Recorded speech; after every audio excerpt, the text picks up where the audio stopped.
సుంకాలతో ప్రపంచ దేశాలను గడగడలాడిస్తున్న అమెరికా అధ్యక్షుడు ట్రంప్ వలస విధానాలతో విదేశీయుల్లో కల్లోలం రేపుతున్నారు. చదువు పూర్తయిన అనంతరం అమెరికాలో 3 ఏళ్ల పాటు ఉండి ఉద్యోగాలను వెతుక్కునేందుకు పని చేసుకునేందుకు ఇచ్చే ఆప్షనల్ ప్రాక్టికల్ ట్రైనింగ్ ఓపీటీ అనుమతిని రద్దు చేసేందుకు బిల్లు తేవాలని యోచిస్తున్నారు. ఇది విద్యార్థుల్లో కలవరం సృష్టిస్తోంది. ఓపీటీని రద్దు చేసేలా అమెరికా కాంగ్రెస్లో ప్రవేశపెట్టాలనుకుంటున్న బిల్లు వల్ల దాదాపు 3 లక్షల మంది భారతీయ విద్యార్థులు కష్టాలను ఎదుర్కొంటున్నారు.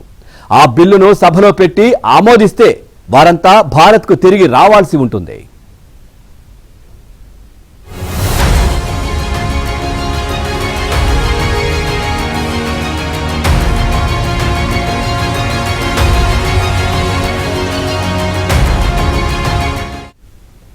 ఇక సైన్స్, టెక్నాలజీ, ఇంజనీరింగ్, మ్యాథ్స్ రంగాల్లో అంతర్జాతీయ విద్యార్థులు ఓపీటీ అనుమతి పొందడానికి అవకాశం ఉంటుంది.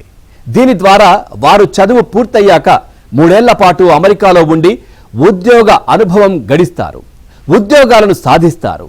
ఈ ఓపీటీ వల్ల భారతీయ విద్యార్థులే అధికంగా లబ్ధి పొందుతుంటారు. 2023-24లో 97,556 మంది భారతీయులు ఓపీటీ అనుమతి తీసుకున్నారు.